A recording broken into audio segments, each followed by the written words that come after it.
much for being here. This is an exciting, packed house. I'm Madison Lemansky. I'm COO, of SheMoney, and it's my pleasure to welcome you this morning. Thank you. And I'm going to invite to the front, and I'm going to ask, please, for your attention in the back. Thank you so much. It's my privilege to introduce founder of SheMoney, Jacki Zehner, and the one and only Geralyn Dreyfous to the stage. There you go. Hello. Hello. That scared me. Good morning. How's everyone feeling this morning? And thank you. Sorry we don't have enough seats, otherwise we would have had no place to have coffee. So my name is Jacki Zehner. It's such a pleasure to be welcoming you to this space. We're calling it the Women's Voices Forum. There's such a long history and tradition of gathering, and I hope everyone brought Kleenex today because I know I'm going to be crying for so many reasons. I just want to thank you for showing up and tell you just a minute about sort of what I consider the origin story. And in honor of that, I'm just going to put on something. Hold on.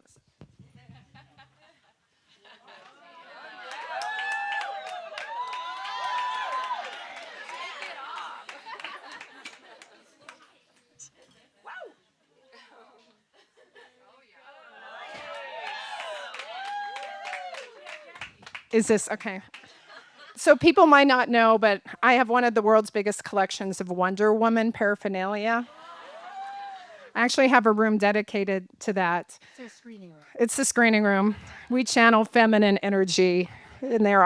Sometimes I just go sit in that room and just take it all in. But 15 years ago, well, just a minute of background. So I'm Canadian. I know there's some Canadians in the house. I moved to New York, 35 years ago.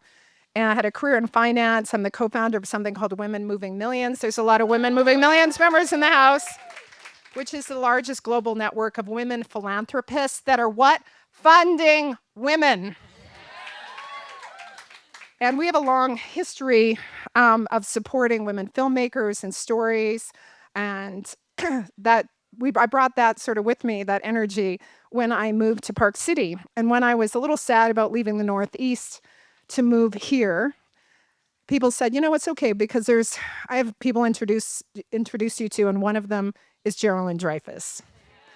So within about a minute, Geralyn and I became very good friends. And when it was going to be my first film festival in 2011, I have a photo album if anyone wants to see it, a scrapbook. I'm a scrapbooker, and actually, no, I'm not, but someone who works with me is. I make scrapbooks happen. I don't actually scrapbook. But the first film festival, I think the first film, I never thought about funding film. And let's be clear with some intention today. Our goal throughout this day is to network and connect so we get women's stories funded and championed. So we're going to we can't be afraid to talk about the money. I'm having a Let's Really Talk About the Money panel this afternoon. But when I started to think about funding film and joined Impact Partners, Geralyn was like, well, I want you to hear about this film called Misrepresentation. And a shout out to Jennifer Siebel Newsom, who's here with us today. And our friends, Pat Mitchell, of course, who you'll hear from, legendary board member, trustee, chair of the board, just everything. Everyone knows Pat. We got to talking about Jennifer's film, which got into the festival, about having a coffee to gather women at the festival, and you can read all about it in this magazine. And Carrie Putnam is here. I can't not look at you with so much gratitude and love. And Michelle Satter is here. There's so many people and of course, B, I'm just going to call you out all day because B, formerly known as Eve Ensler, is here. There's so many women. I can't shout all of you out. But Gloria Steinem and Geena Davis were coming into town as part of Jennifer's important transformational film. And I don't think I would be here today doing what I'm doing had it not been my virgin film experience as a producer, like executive small funder, to be involved with Jen's film, which is all about women's representation. So I want to thank Jen to be here. And we decided to have a coffee. And Geralyn's like, Geralyn, if you know her, she just gathers people. She just does this. And we decided to host a coffee 15 years ago to gather women at the festival, and with the support of Carrie and the Sundance Institute, Michelle, and so many others that are here, that tradition carried forward for many, many years. So Geralyn, can I invite you to share a little bit? Sure. So I think the theme also of today is there's a lot of women filmmakers who have films here, and obviously it's about supporting women's stories, but it's also, I think, a moment for us to think about what Sundance has meant to us, for those of us who have been part of it, as it moves to Boulder and a new chapter. And for me, this week has been a lot about cognitive dissonance, because on Thursday, all the Academy Awards nominees were announced. And then we had opening day films, and we had the gala tribute to Robert Redford. And we're here celebrating, but we also know at the same time we have to shore up, and we have to make sure that the legacy of what Bob and Michelle particularly have created through the labs, the infrastructure. Not many people understand that it's really the labs that have been in the business of discovery and nurturing talent. And the festival grew out of the success of that talent, leaving a place to distribute their work. So that's so important that we keep in mind the DNA and the and just everything that goes into and behind supporting that, which is their funds for filmmakers and their labs, and traveling those films to different parts of the world, and supporting filmmakers from all around the world. So, it's like we've got so much work to do, and at the same time, our country's under attack, the media's under attack. So there's a lot of filmmakers that we've just been like, we're here, we're pitching our films, we're trying to sell it. Oh my God, somebody just got shot in Minneapolis. Like, what's going on?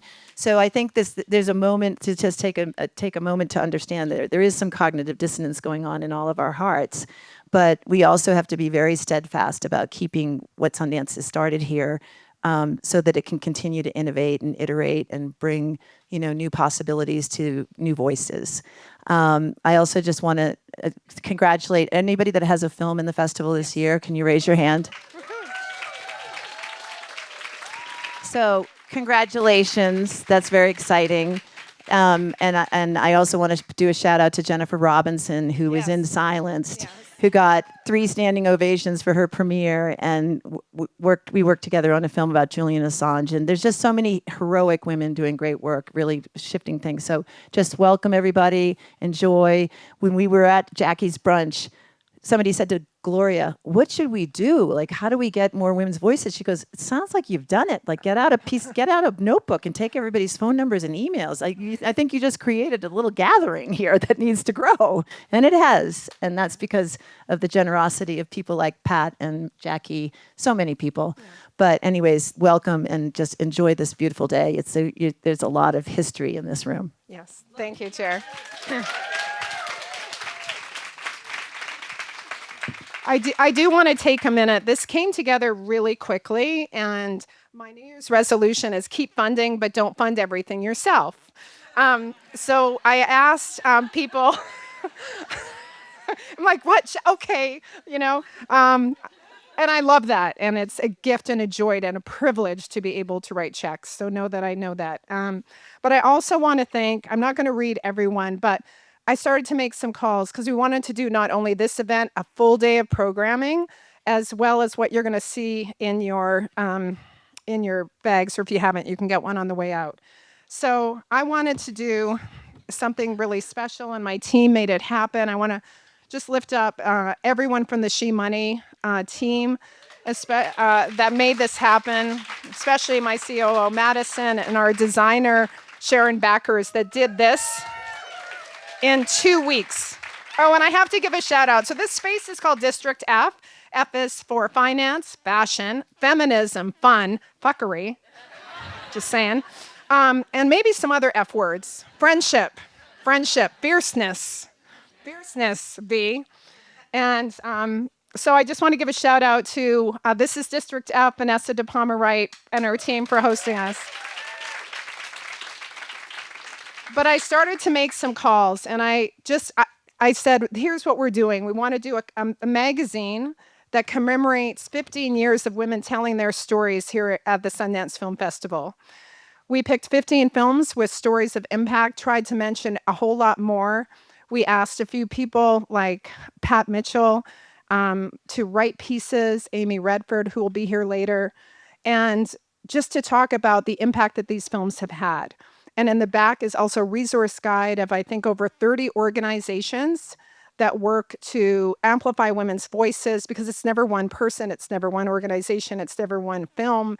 It's the power of the collective that we do together. So this is a love letter. I want to redo this as I ask Pat to take the stage, and know that we are programming. Meryl, that's you. Can you turn off your phone, Meryl, please? Thank you so much.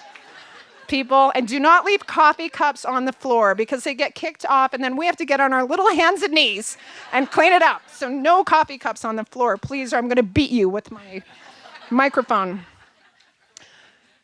So I know that was aggressive, wasn't it? I was on my knees cleaning up coffee about an hour ago. I'm just like, let's not make that happen, people, please.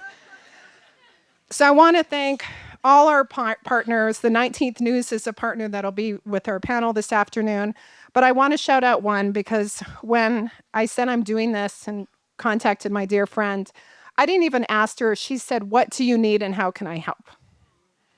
And everyone on this list, I just want to thank you for stepping up, because it means a lot to have support. And even if you could write the whole check yourself, you just shouldn't have to do that all the time. And it's when people show up to say, I want to be part of something special. And Ann Lovell, thank you for being the first person to say yes. Okay, that was already way too long. I'm going to get in trouble. I'm like, Maddie, I'm going to be 5 minutes. I know. It is what it is, babe. I'm just saying. Okay, I wasn't going to read this, but then Pat told me to. So I just do what Pat tells me to, so I'm going to read it. So this is at the back of what you're going to get. Can I just ask you to take a breath, relax into the space, and imagine if. Every documentary begins with an act of belief that a story matters enough to be followed, witnessed, told, and shared. The most necessary stories are often the most difficult to tell. And that is a reason why independent filmmakers need the space, support, and trust to take creative risks. The documentary film asks us to pay attention, to sit with lived experience, to look directly at injustice and resilience, intimacy and contradiction.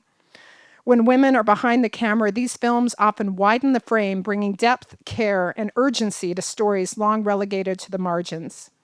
They remind us that personal experience is not peripheral to history. It is how history is felt, understood, and remembered.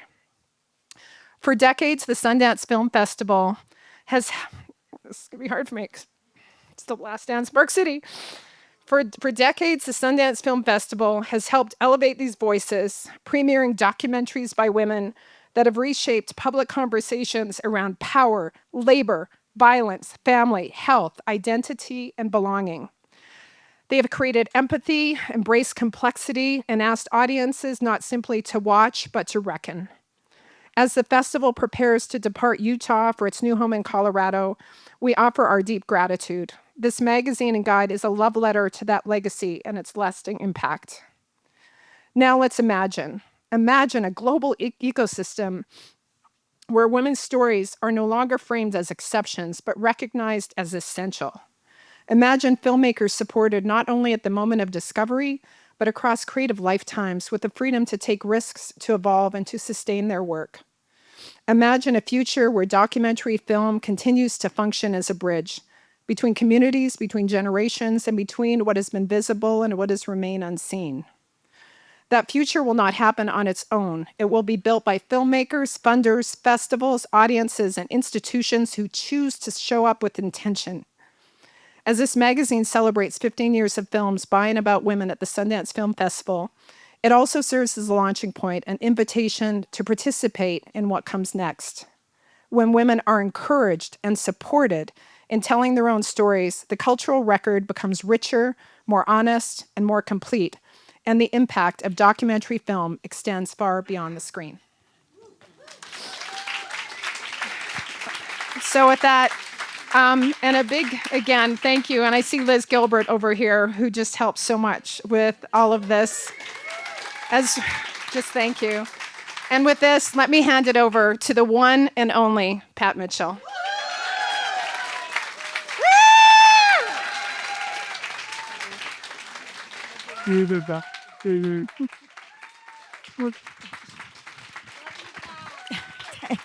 Thank you. Obviously, it is a gift to be in this room and to look around the faces and know the stories that are behind each and every one of you, the stories of your own lives and the stories that you've created.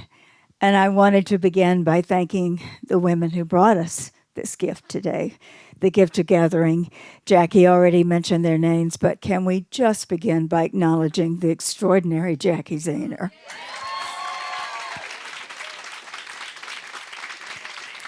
What I love so many things about Jacki, including her fashion sense, and the fact that she's the best dancer I ever danced with.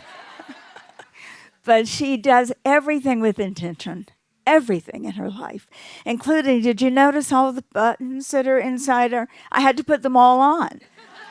Because everything Jacki does, and I think everything each of us commit to do every day, is to make sure that everything we do, everything we say, every act we make, every action we take has intention. And the intention today, coming together like this, is to, as that beautiful piece Jacki wrote says, imagine what the world will look like if we all live that way. And I'd like us to take just a moment of silence for the people who will no longer be among us because of what's going on in our country. May we just be silent for a moment and think of the names of the lives we have lost.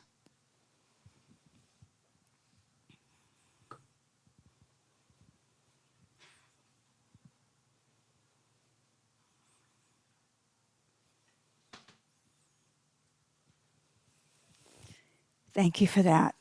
I'd also like to acknowledge that we are gathering here today on land that once was cared for, nurtured, and supported by the Shoshone, the Dene, and the Ute nations. And we are grateful to them for having taken care of this land and allowing us to now be here together. There's so many wonderful women that you'll hear from today, and one of them we didn't announce in the program for obvious security reasons because her life is not her own. And I appreciate, Geralyn, your reference to the cognitive distance or conflict. Thank you, that we're all feeling here as we have the privilege to be together like this, and we know what's going on in our country. But there are people who are fighting to sustain our democracy and maintain our freedoms and rights. And among them is the woman you're going to meet today, who has also borne witness to the way women's stories are shaping that future, and women's stories are the ones on the front lines of so many of the challenges. Would you join me in welcoming the first partner of California, Jennifer Siebel Newsom.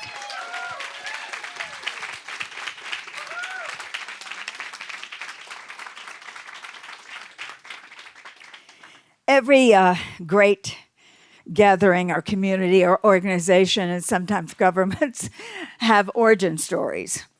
And this origin story, which Jacki briefly described when we all showed up, and much like this where there wasn't room for everyone, but there's always room, so please stay with us, those of you who are willing to stand in the back.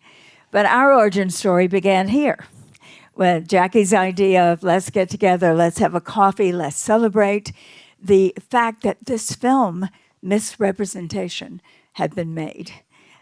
So Jennifer and I go back before that breakfast when I was at PBS, and Jennifer came in my office and said, I'm going to make a film about how media is sexualizing women and how media is underrepresenting women's voices and stories.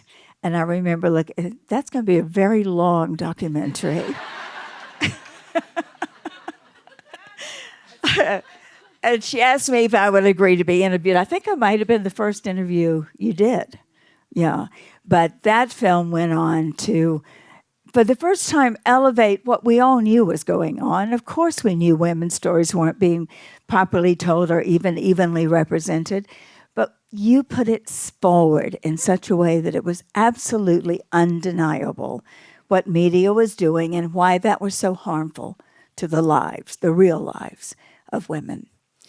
Reflecting back now on the 15 years since, how do you see that landscape of media and its portrayal of women and the existence of women's stories? So thank you. It's an honor to be here, and thank you all for just being sisters and partners on this journey. Jacki, thank you.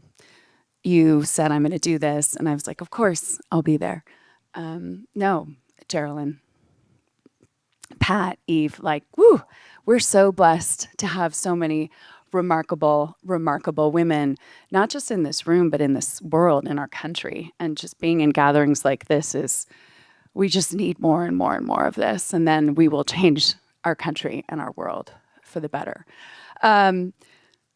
Miss Rep was, just a quick reminder, thank you to Geralyn Labresco and those who champion us, and the film festival. I remember lines outside of the theater, standing room only audiences. Oprah Winfrey picked us up. It was incredible, just an extraordinary experience. And the film continued. I mean, I think there were 800 or 1,000 screenings that came out of Sundance alone. So there was tremendous demand, and from there we launched the Representation Project, which did all of the education and social impact work coming out of the film festival and the screenings. So that was really, really exciting, and we felt like we were part of this larger movement. And, little did we know the impact that technology was starting to have on women and girls at the same time.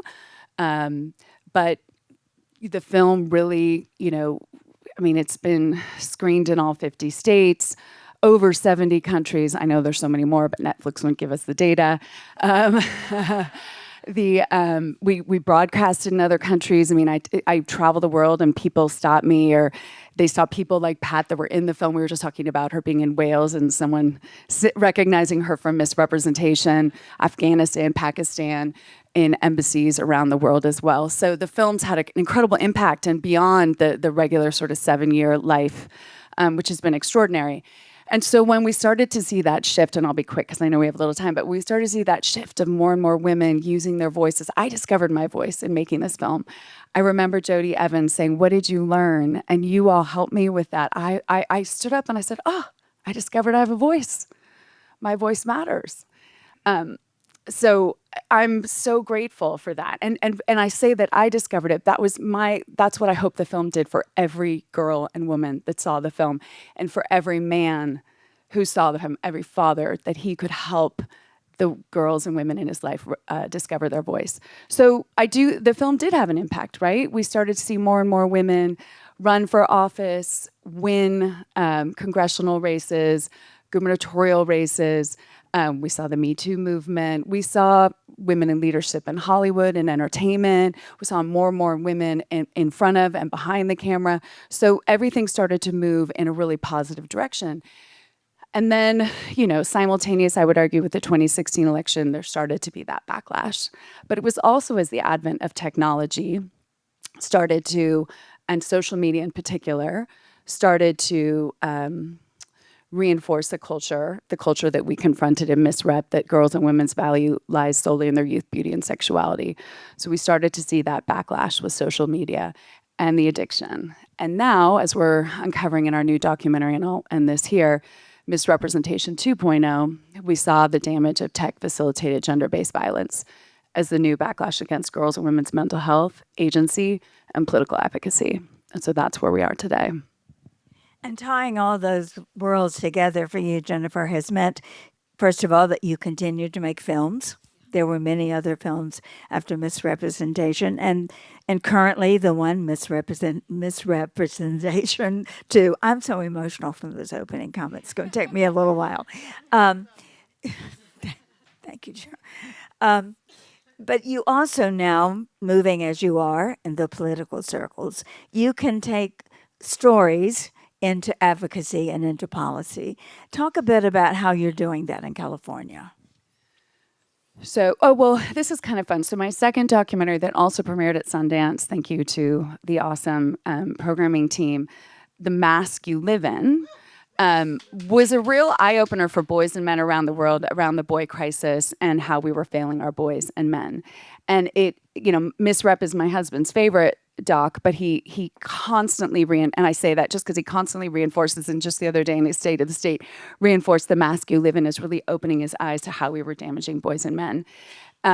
So it's not a surprise. I'm working on Mask 2.0 to look at, how the manosphere is sort of driving our boys towards violent misogyny and extremism, and the solution and reinforcing the need for authentic relationships, mentorship, and really helping boys and men find meaning and purpose in life. But the way the reason I mentioned the political is because as a result of film, and in particular my film, he initiated an executive order on boys and men with everything from education to mentorship to a real focus on service. What's interesting is California has the largest volunteer corps in the country. We actually inspired the National Climate Corps.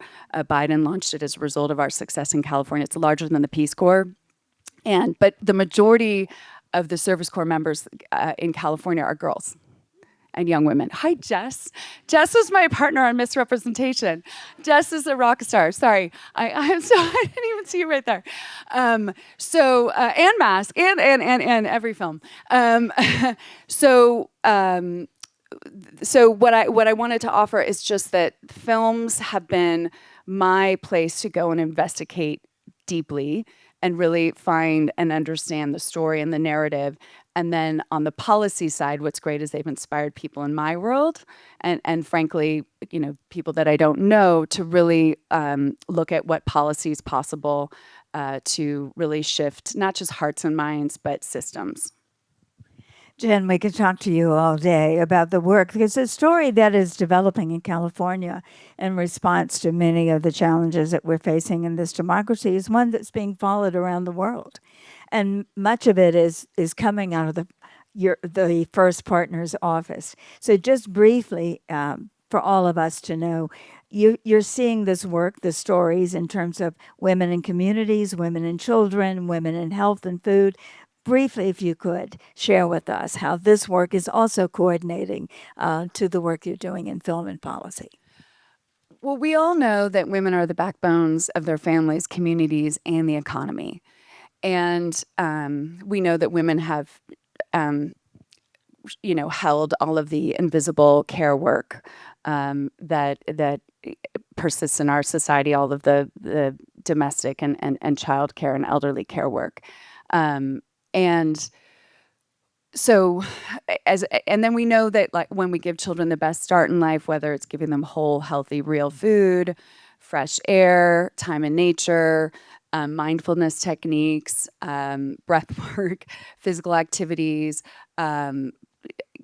books, great books to read, all the work I've championed with libraries and parks and everything in California. We're the first state to have universal meals in concert with farm fresh food. So we launched the first farm to school program that's been incredibly successful in California. So it's just really about, I think, centering women, making sure that women are safe, that we value and address their health needs, that we, one of my first initiatives was Equal Pay California, making sure that we pay women equitably. And this past year, we launched a Women's Wealth Advisory Council to try to close the women's wealth gap in California. So again, because if women have wealth, they then have more opportunity, not just for themselves, but also for their families. So everything's really, to me, about centering women, valuing women. Women are essential, and then making sure that we give their kids the best start in life. So everything we've done at the state level ranges from, universal kindergarten, universal meals, community school model, green schoolyards, before, after summer school, basic family-friendly policies. But we've really launched the parents' agenda, which I think it's one of the reasons, for example, we made Fair Play with Eve Rodsky to shine a light on women's value and the recognition that most families in the United States of America are dual income households or single parent households, and that we need to value the work that women have and that men have to play a larger role in care. So every film I've made, whether The Great American Liar, Fair Play, Masculine Misrepresentation, or Misrep and Mask 2.0, they're all connected. And they're all really centered around valuing women and valuing a family-friendly agenda and valuing men playing a role in care and also just being connected to their true, authentic selves. Thank you, Jennifer, for coming and reminding us that that's the work that we all want to do and support, and to say how grateful we are for your work and for your leadership. Thank you. Thanks so much for having me.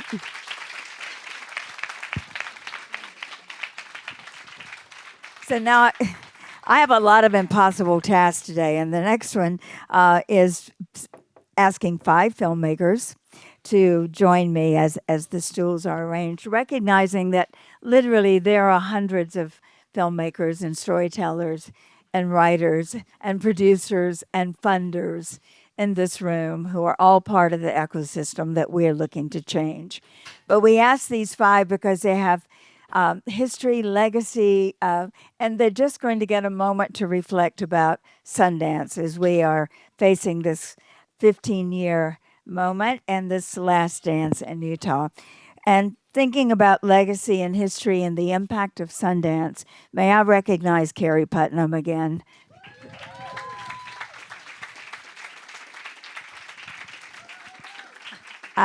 And Michelle Satter.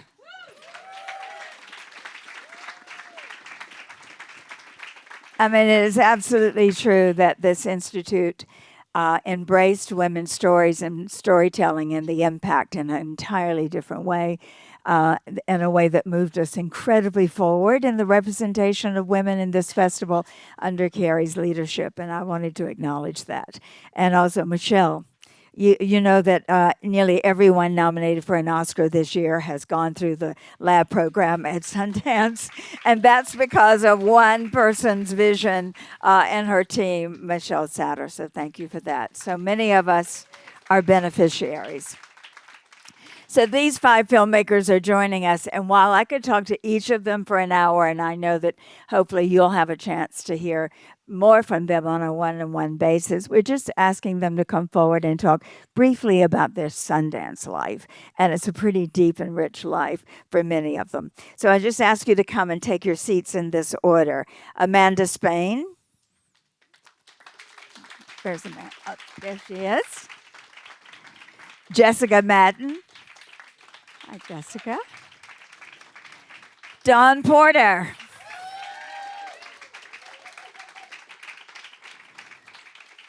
Poh Si Teng. I don't see Poh Si. Where's Poh? Oh, there you are. Welcome, Poh. And Geeta Gandbhir.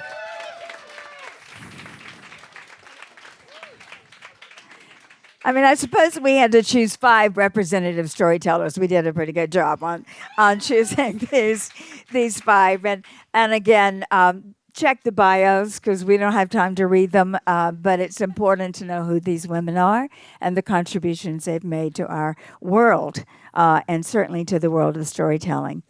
But I'm just going to ask you to, each of you, share a memory or a time or a moment or a reflection on the festival, current or past or whatever is in your mind. And so many of you, Amanda, starting with you, you've held just about every kind of job in the ecosystem you can hold, right? Producer, director, creative, buyer, distributor, you've done it all.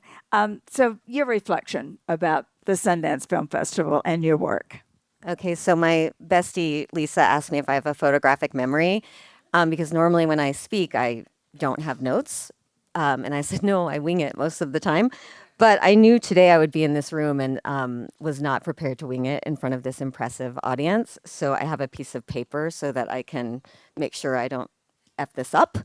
And I just want to thank all of y'all for having me in this space. It's quite overwhelming, if I'm being honest. I'm pretty impressed with this room and the beautiful women and talented women in this space. And to share space with you ladies is genuinely overwhelming because I admire all of you so much and have looked up and seen your work for a long time. And I feel very lucky to be here with you and be on a panel with you. And it's quite humbling, actually. So thank you for letting me sit with y'all. Okay, so now it's only one page, it's short. So in 2016, I was selected to be a Sundance Producing Fellow. I was producing a film called Bathtubs Over Broadway. And so I went back to, and the Sundance Fellowship asked me to read something or to write something as sort of the fellowship was ending and wanted me to reflect on that fellowship. And I went back to read it as I prepared for this moment. So I'm going to read a short excerpt from something I wrote almost 10 years ago, and then I'll come back to today. So during the lab, and I dove in, I made career goals, big ones. Most of my life, I had kept my ambitions secret, fearing that if I failed after acknowledging them to others, it would somehow be more painful. But I decided to ignore that shit and make as many inroads as I could.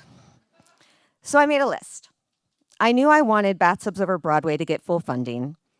I knew I wanted to take on more innovative feature documentaries. I knew I wanted those films to premiere at festivals and get distribution. And I knew I wanted to work with people I looked up to and admired so that I could grow to their height. These were the things I wanted to work towards for the year of the fellowship, and I told this to Sundance, my advisors, and my other fellows so that they could hold me accountable. Because I also knew that being me, I would be plagued with self-doubt and fear, but that when I faltered, I had them to turn to and encourage me to continue to dream, to continue to try. And they did. They were always there for me. That was true 10 years ago, and is still true today. Yes, Sundance gave me access to people and places that could take my projects to the next level. All the things I listed actually happened. And even this year, for the first time, I have a film at the festival called Hanging by a Wire as an executive producer.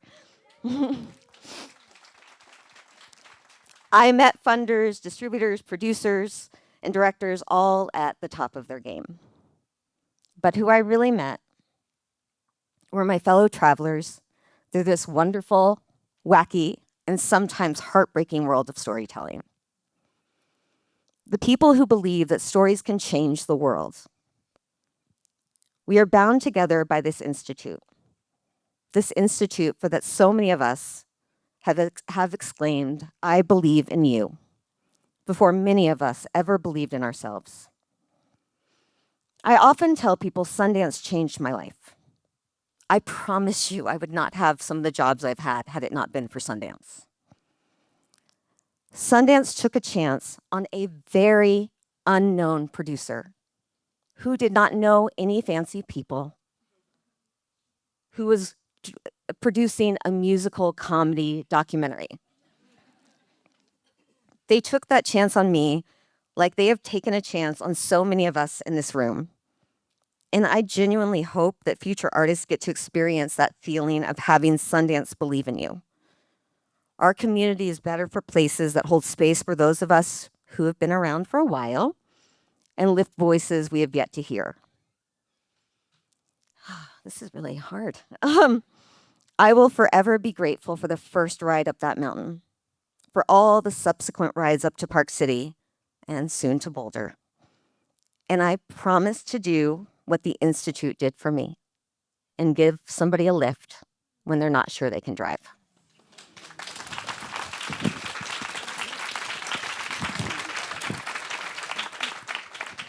Thank you, Amanda. You just said it all. I mean, that is all. That is what Sundance is, and it is about lifting each other up.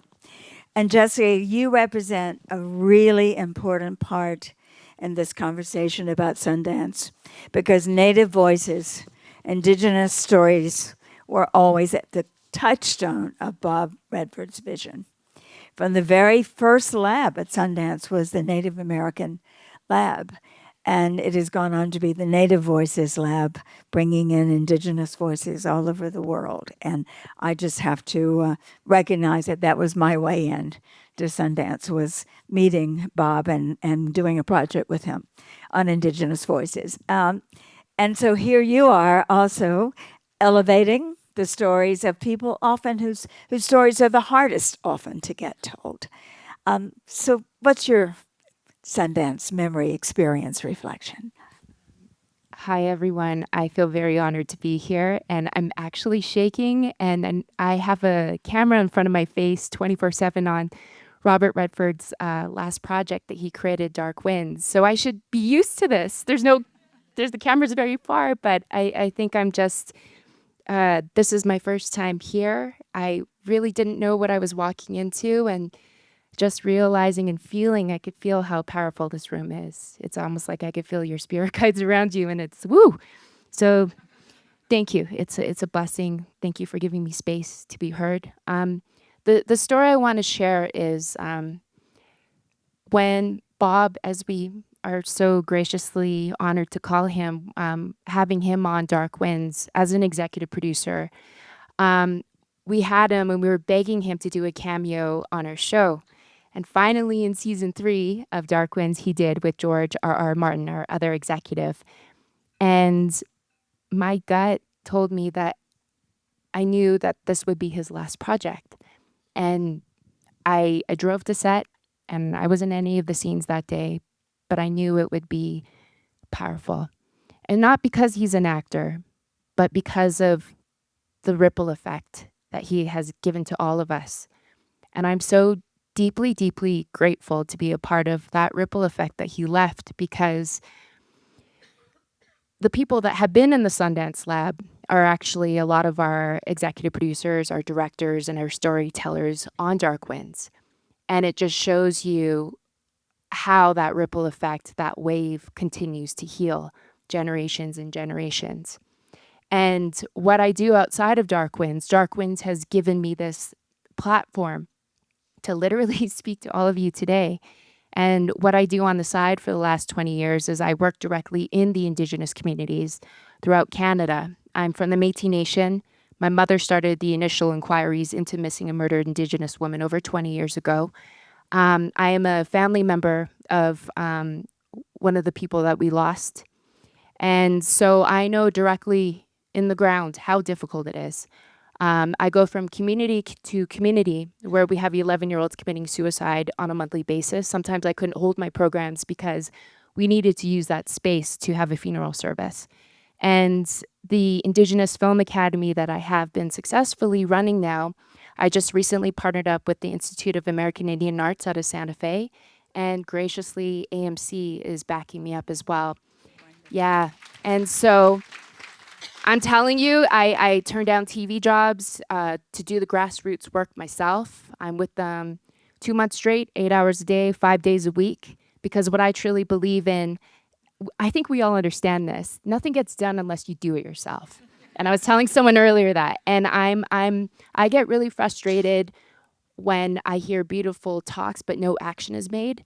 And I always want to ensure, and I gotta also admit, this academy that I've had has been privately funded the whole time.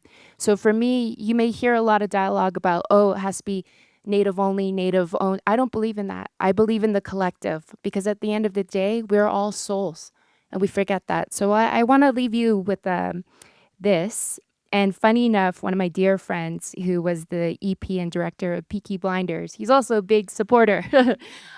He's doing Shogun right now, and he sent this to me. And whether it's true or not, we know with social media, but it's a quote from Robert Redford. In his last weeks, Robert Redford had recorded a private message for his great-grandchildren. In it, he said, "This world can overwhelm, but if you slow down and sit under a tree long enough, it'll tell you everything. And if you forget who you are, draw something, or go walk alone, nature remembers you." And if anyone knows about the 7th generation prophecy, you may hear that in Indian country quite a bit. It's following the prophecy of Crazy Horse, one of our legendary chiefs. And I'm going to do the abridged version, but he said, when turmoil was hitting, that 7 generations from now, my people will walk together and gather under the sacred tree. And it is through the arts that we will heal again. And if I did the calculations, and I'm not good at math, that year is 2024. So we are that 7th generation. I'm not here to to heal our whole nation and all the traumas that we experience. But my goal is I see myself as the plumber. I'm going to go in, find that crack where the water's leaking, and I'm just going to patch it up. And yeah, I'm doing this on my own. We have a film academy. I make projects under $1 million. So like 750 American, because we were doing it with Canadian dollars. And I'm proud to say that show AMC graciously streamed. And when it aired last November in the top 2 weeks with zero marketing, the ratings were higher than Fear the Walking Dead and our show Dark Winds. And the network was like, what the hell? So I went into the office at 11 Penn Station. I said, look, I can't guarantee I'll make you millions, but I definitely guarantee I'll save you millions. So they graciously, to continue that support, bless Kristen Dolan, the CEO of that network. She believes in the cause. She already greenlit me for a season 2. And again, what I'm doing is it's all charitable money. It's all charitable money to create these projects. And it's not about becoming an actor or a crew member. It's about giving people an opportunity to wake up, to have a sense of purpose in life. And at the end of the day, don't we all need that, right? So thank you. And this is the effect that Robert has left with me.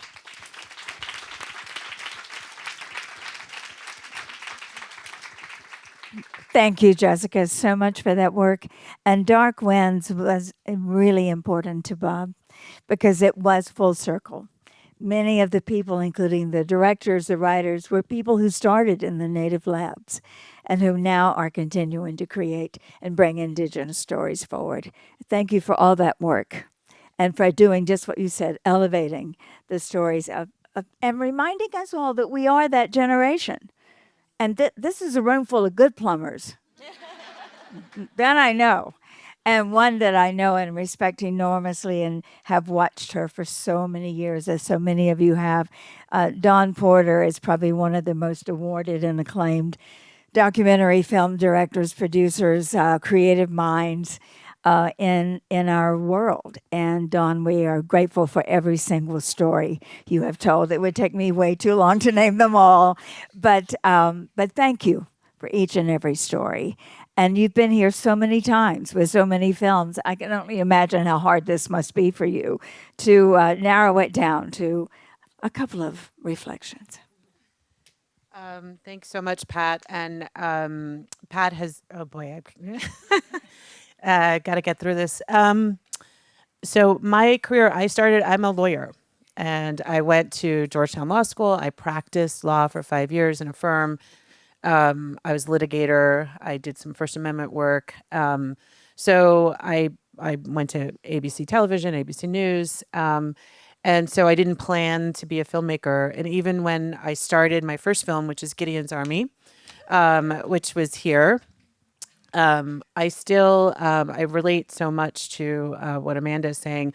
I definitely did not call myself a filmmaker. I was literally making a film. And I really, I respect the work that filmmakers do so much. I was like, you have to earn that. You can't just be a person who thinks you deserve that without doing the work. And so we're making Gideon's Army. It's about 3 young public defenders. We followed them for 3 years. And we applied to the labs against the wishes of Sheila Nevins. We applied to the labs. So, I'm like, nothing. And we were just like, we really wanted to go to the labs. And we got into the edit lab. And we got in at a time when we had a rough cut that we were not, we were just in that low point, when you're just working on it and it's not going. And we showed it at the lab and the encouragement and the push forward to get through. I also have 2 kids. I started filming when I was 40 something. And so having that space to be just about your work and not feeling the mom guilt of you're not doing all the things that you want to do for these people that you love the most. And we came out of that film with confidence. And then the film was accepted into the festival. We won the Edit Award that year. And so, that's how it started. And when I think about it then, I still wasn't calling myself a director. I still felt like, and, I think about what is that about? But since then, I have had 4 films in this festival. Our latest film is called When a Witness Recants. It is an HBO film. So I started my career here with a wrongful incarceration film. And the last Park City, it will be another wrongful incarceration film. And so that is very meaningful. I've worked with so many of you in this room that I can't look up because I will get. But I think the other memory is we had a film here in 2016 called Trapped. And it's about abortion providers in the Deep South. And best poster ever. So the poster is a woman. Right. Yes. Thank you, Eve, for making us all able to say the vagina word as much as possible.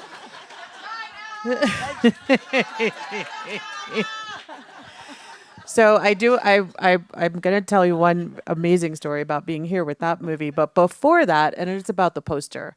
So we'd gotten this incredible team that has done a lot of my posters. But when the draft of the poster came through, it comes through slowly. It was even maybe on a fax machine. So it's slowly revealing itself. And it's the outline of a woman. And the first draft that came through, a state capital, Jennifer Newsom, was all the way up her vajayjay. And I was like, oh my God, we cannot. And then we were like, yes, we can. And yes, we did. And so yeah, it's a favorite poster. So, but we came here with that film. It's 2016. The anti-abortion laws are sweeping the country. Karen knows this. And so from Planned Parenthood, let's say hello to Karen from Planned Parenthood. Yes. But we had literally all of the abortion providers working in the South. We had the entire group of providers. And so we knew that if anything happened to those people, there would literally be no abortion service from the second half, the bottom of the country. And so Sundance, who had After Tiller, and I know Lana is here, we'd been together with After Tiller. Sundance understood the security needs of those providers. And they made a very big deal that year of we all have to open our coats and we have to open our bags. They did that. They had a security meeting with us. They said, this is an open carry state, but at every single screening, and for every film, we will do this now. And I'm so grateful to them for doing that. But we hired these people from the American bobsled team. There's very good looking guys. Guys are allies too. One was a black guy. And they were in charge of security for our providers. So we're in between screenings, and I say to June, who owns the clinic in Alabama, I was like, what are you doing? She's like, we're going snowmobiling. And she's from Alabama. She'd never seen even snow. And I was like, huh. So the next day, there's all these pictures of the abortion providers, and they're and they're in the snow. They are. And I was like, wow, that looks so good. And she said, there's nothing antis hate more than abortion providers having fun. And they just dug in. But, their work is so isolated. And I found this with the public defenders. I found this with pretty much every story we have told that's been here. They're doing this work in isolation and coming out of the dark here where people stood up and cheered for them and thanked them. They lived to fight another day, and they kept those clinics open until Roe was overturned. Yeah. And so now those clinics are closed. Yeah. And so having the ability to share their stories here with all of you kept them going. And it wasn't just money, it was support and love and saying people see us. Yeah. So I'm very grateful to this space. Thank you, Dawn. It's so true. If we ever needed to understand why stories matter so much, that is such a great example. And so Sundance, too, but all those other things that go on at the festival happen around it. Poh, it's a real privilege to have you with us, and congratulations on American Doctor. hard to watch, difficult to come to terms with, but such an important film. And I know that it's not your first Sundance, is it? It is my first Sundance. I had read that and I couldn't believe it, but it is. Okay, so what do you think so far? Well, unlike my esteemed peers and friends here, this is my first Sundance. And I will say it's Dawn, it's Geeta, it's so many, like all of you here who have actually paved the way for me. I don't have memories to reflect on because I've never done this before. Right. I've never directed a film. And so, making a film like American Doctor, for those of you who don't know about it, it's like The Pit. The differences, there are two differences. It's real, and it's set in Gaza. And it follows 3 American doctors, Palestinian, Jewish, and Zoroastrian, 3 friends who couldn't be more different as they work in a besieged hospital in Gaza, and then they come out and they navigate the halls of Congress. And so, in making this film, the reason why I wanted to make this film is because I'm a mother to a 4-year-old.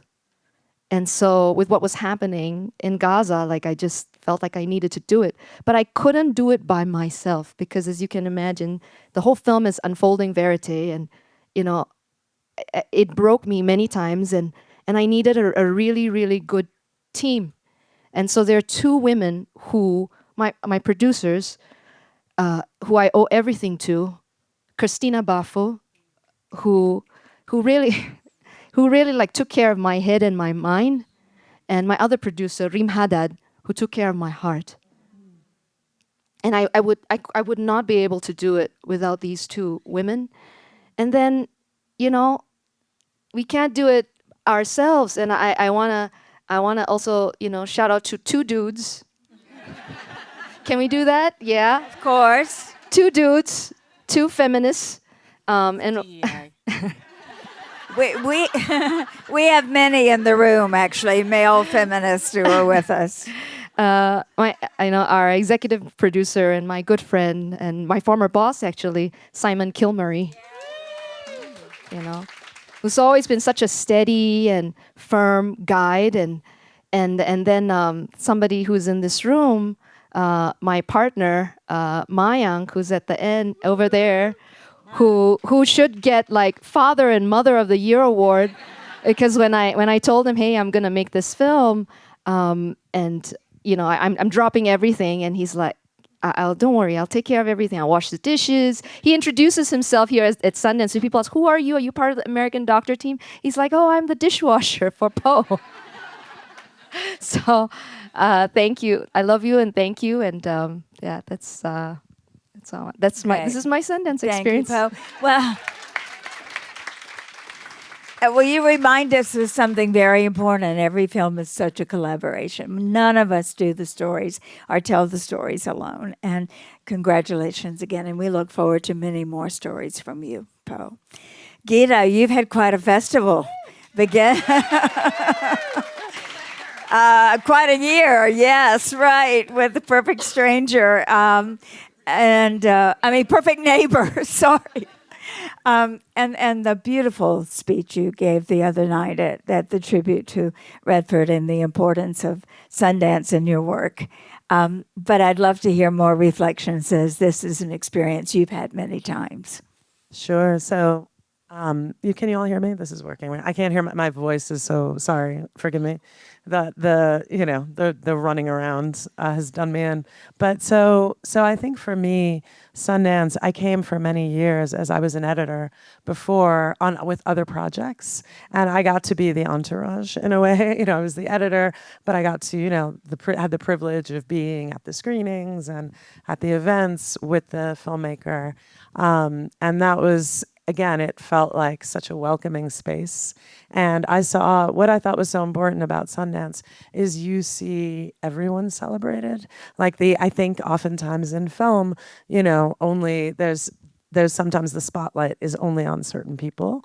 And I think what you see is and because I was an editor and I came up as crew, I worked in film since I was 21, and again, it was always I always needed a job, and but the fact that the entirety of teams were celebrated to me was so important. Like the DP, the editor, producers, etc. That felt so inclusive and wonderful.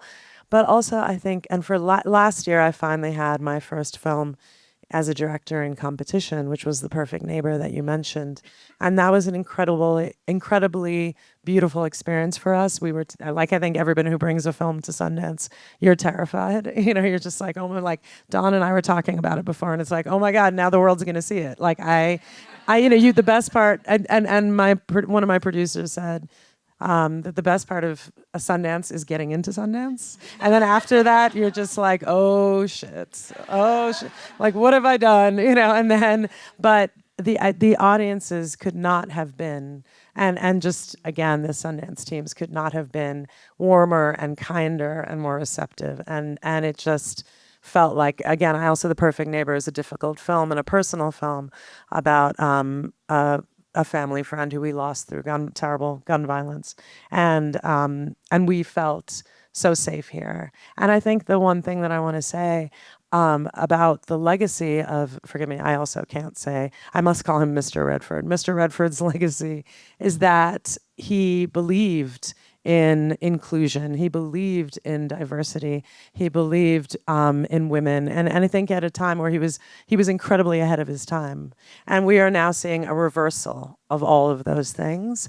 And I think what is interesting to me, and we as women, again, are being relegated to, misogyny is incredibly high. We have a government that essentially embodies it, and but also too, I want to talk a little bit about the intersection of race and class and misogyny, because I think the absolute most vulnerable at this time are women of color and trans women, and also immigrant women. And I think that's something that oftentimes when I look around these rooms, one of the things that is so important is these rooms look like us, look like America and what America actually is.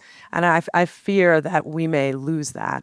And we are watching the media be crushed. We are watching, again, there is so much fear in our communities that people, again, maybe make choices to protect themselves rather than to speak out and push back.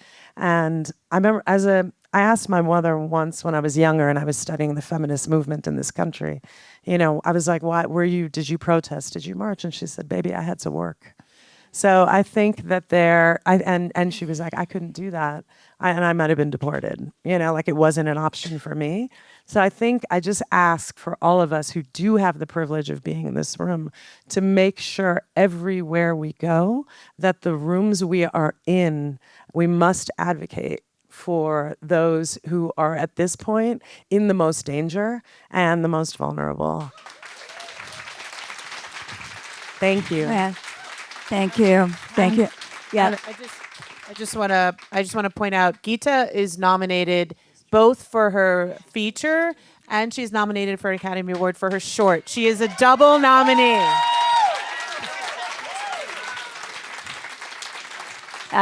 Another one of those history-making moments for thank women. you. But I just want to say, as Poh said, and I would not be here without you all. I would not be here without you all. Like, honestly, none of us, as Poh said, none of us do it alone.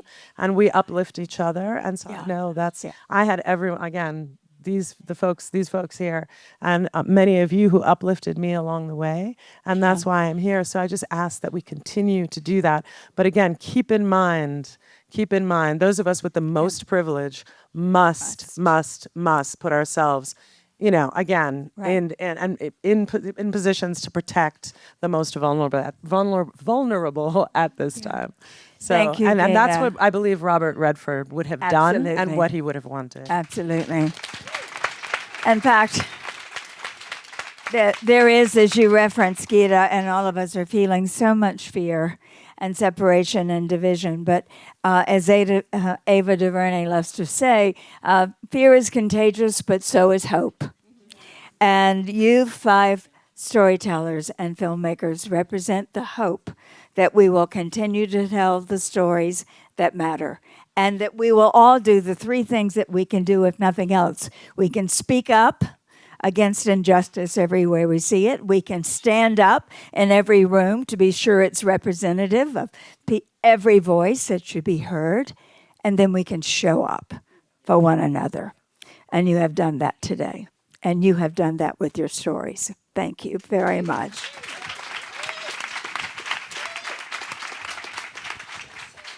Now, I'm going to say it if you stand here with me, because this is a fact that we can't help but brag about. And the woman who should brag about it the most is the one standing next to me, because I'm sure your hand was in all 5 films. So the first time, so not only has Geeta made history by having a short and a feature nominated for an Oscar, but for the first time in history, all 5 documentaries nominated were here last year. So that's amazing. So that's what we call a Sundance full flush.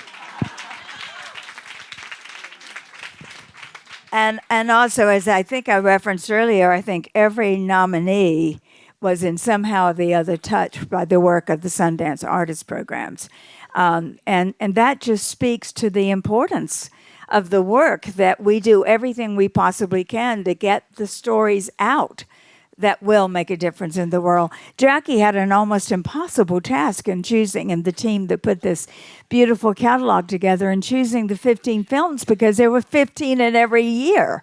And a lot of that had to do with the Sundance the Women at Sundance initiative that Jacki and Geralyn launched so many years ago, 15 years ago. Is there a special guest in the room? Oh, yeah. There. Okay. So I don't know how to begin to introduce this next person, and I'm going to make it short because it would be emotional, very emotional for me. And that I think I first met Amy when she was 13, maybe 12, 13. And I'll never forget that her father turned to me. I think you were sitting on the floor in a playwright's lab, and said to me, "That's my legacy." And working with her now as a trustee of the Sundance Institute, and having watched her grow up and grow in to the responsibilities that come with being Robert Redford's daughter, and seeing her grow into the enormous talent that she herself embodies, and seeing her take up the responsibility of fulfilling not only what he stood for and instilled in her from a very early age, but also seeing what she can do from her own creative spirit and her own deep commitment to telling the stories that make a difference in the world. Please join me in welcoming Amy Redford.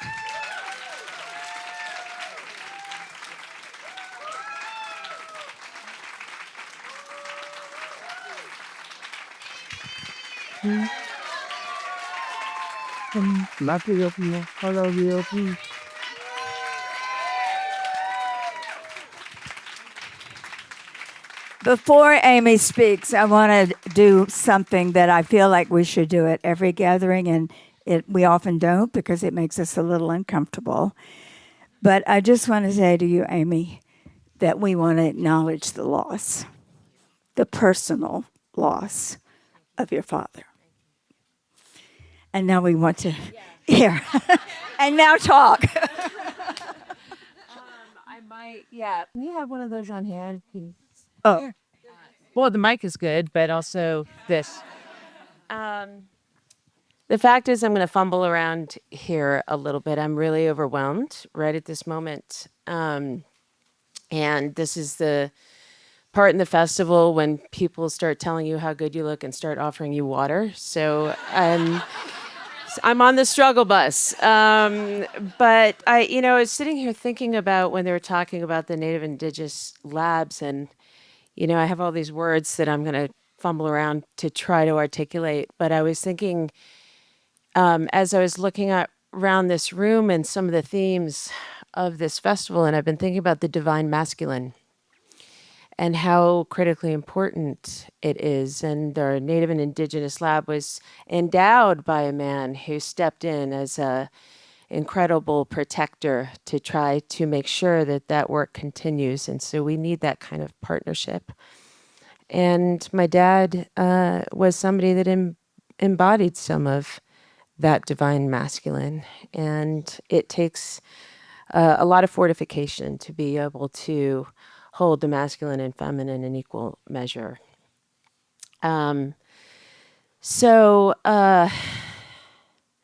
acknowledging Pat Mitchell is something that is even hard to do for me, because the way, and I mean, watching her the other night at Jacki's birthday party, dance her ass off, you know, with such reckless abandon with her dear husband. But I look around this room and every person I'm looking at has so much to offer. And so it's hard to say words right now, because the words of these esteemed speakers, I just hope resonate and seed. And I sort of feel like I should shut up and just let that happen, because it's so critical. There are so many consistent themes running through this festival this year. One is the invocation of light. And there are beginnings and there are endings. And of course, everyone has a story. My story this morning is that my child is struggling and I still have work to do. And so many of us handle this. So many of us experience this. You know, holding these things and having to make a split-second decision about what do we hold in this moment. The child that is struggling, or the world that needs us to do our work and stand up. You know, it's something that I think we need to keep being in communion around, so that we can continue to do what we need to do, which is so critical. So I want to acknowledge the speakers again. And if we could just thank them for their offering.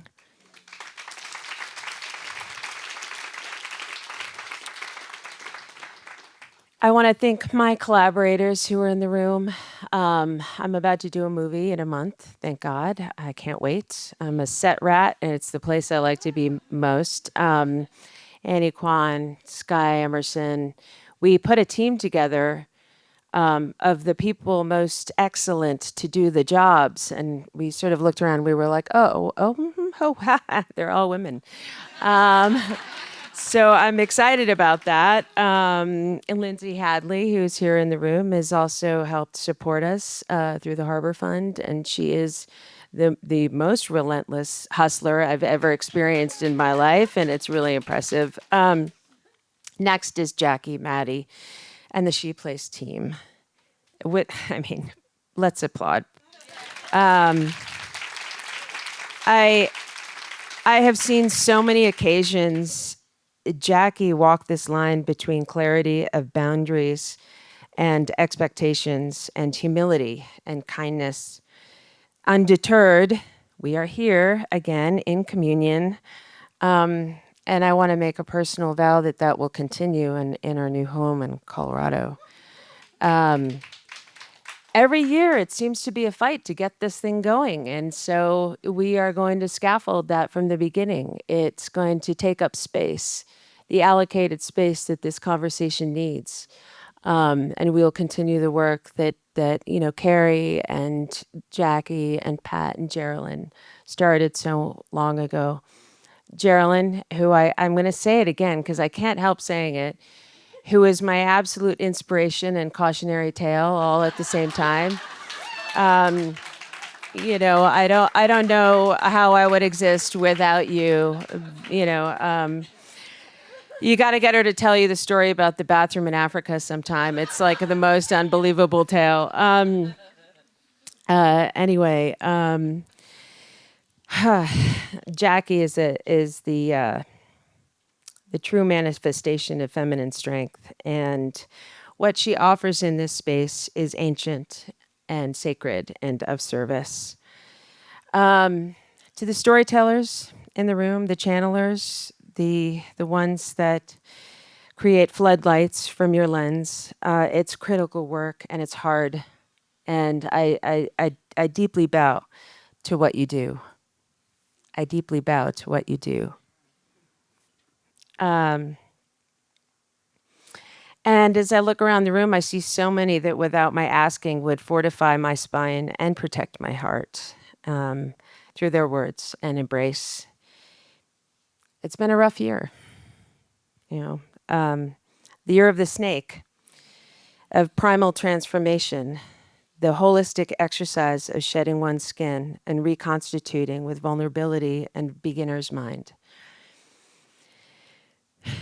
For me personally, I've had to reset my internal compass. My north has felt eclipsed by not only the cycles of life, but by the forces of darkness that I underestimated. I believe in natural law. I believe in the lessons and the gifts. And this is an extension from a deeply held value of stewardship that has been in my family for 50 years. From the incomprehensible beauty of a single eagle feather to the reminder that Mother Nature has power that demands respect and intention. Also, I think she's pretty pissed. So I feel like maybe we need to do better. I know so many in this room are doing what you must and what you can. But it's going to take continued partnership to do better every day in small ways and big, to be stewards of this earth. My dad understood this. He has also both feared and revered feminine power. The vacancy that was left when he lost his mother was an early teacher of what women bring to the table and the cavernous emptiness when it's gone. The loss of a father is something I think that many in this room have experienced, and I am now in your tribe. Over the last months, the tributes that have come in have been offerings on the altar and has been a salve in a very hard time. The tributes, big and small. As intimate as someone I have never met, taking my hand and looking me in the eyes and saying, I am sorry for your loss, to the global holler that calls for dignity and sacrifice in leadership. The Sundance Institute ecosystem began with place, and it is and always will be a love story. My dad and mom fell in love in Los Angeles, and dad came to Utah to be introduced to this community. He was familiar with the Wasatch Mountains, but had never embedded in this land, and inch by inch, he took his resources to protect the land that surrounded his house. And he and my mom rolled up their sleeves and they planted roots. That fundamental protective reflex is what allowed for Dad's vision to answer the calling of what was missing in our human experience. And I have referred to the fact that when he could have built an empire, he built a nest. It is a fundamental balance of feminine and masculine that was that instinct.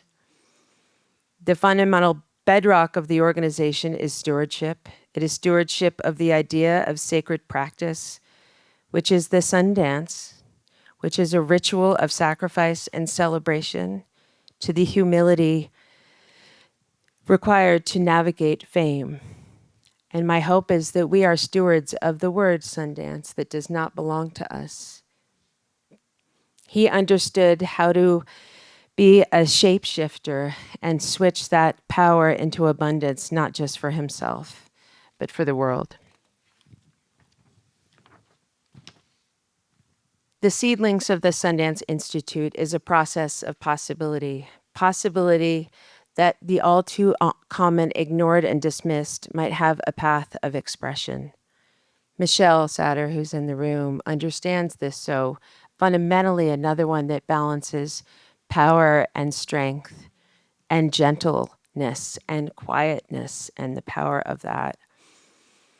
I have run out of words that can appropriately express my gratitude for this community in building Sundance. The only thing that I can vow is that I will take the constitution of the organization and try to remind the stakeholders of its implications. And one of those concepts is care for its people. So this is the year of the fire horse. And I'm anticipating its lessons and activations with bated breath. I have these 3 daughters, and this New Year's, my resolution was to see them with clear eyes, to see them as they need to be seen and want to be seen, and not just with my lens. But I'm a little lost.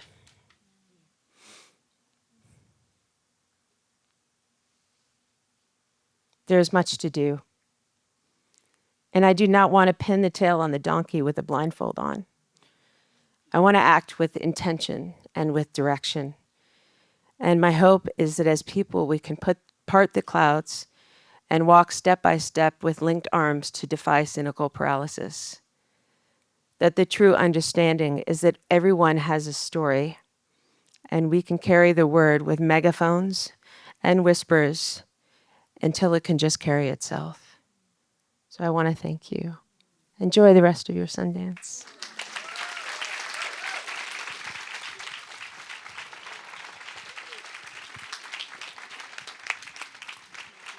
is daily service. Also, Jacki. I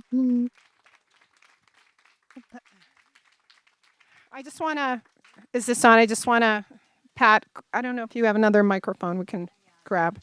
I just want to thank everyone. I know this program ran a little over.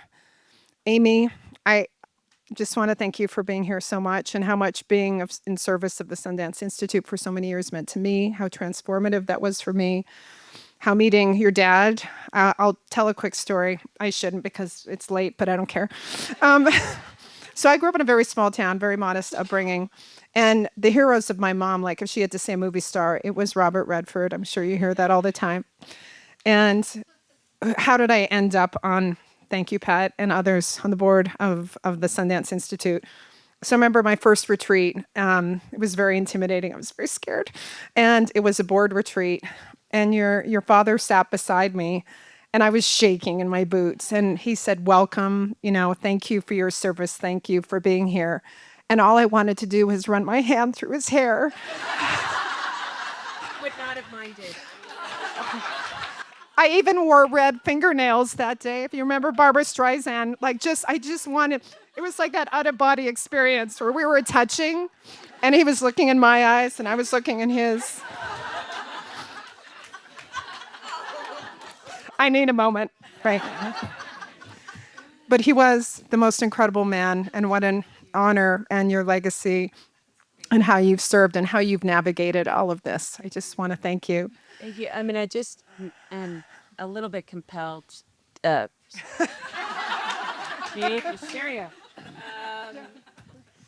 I just have to acknowledge my dad's wife, Billy, because to hold what he's held for so many years, she stood by his side for 32 years, which is not an easy task, and she's a creator in her own right.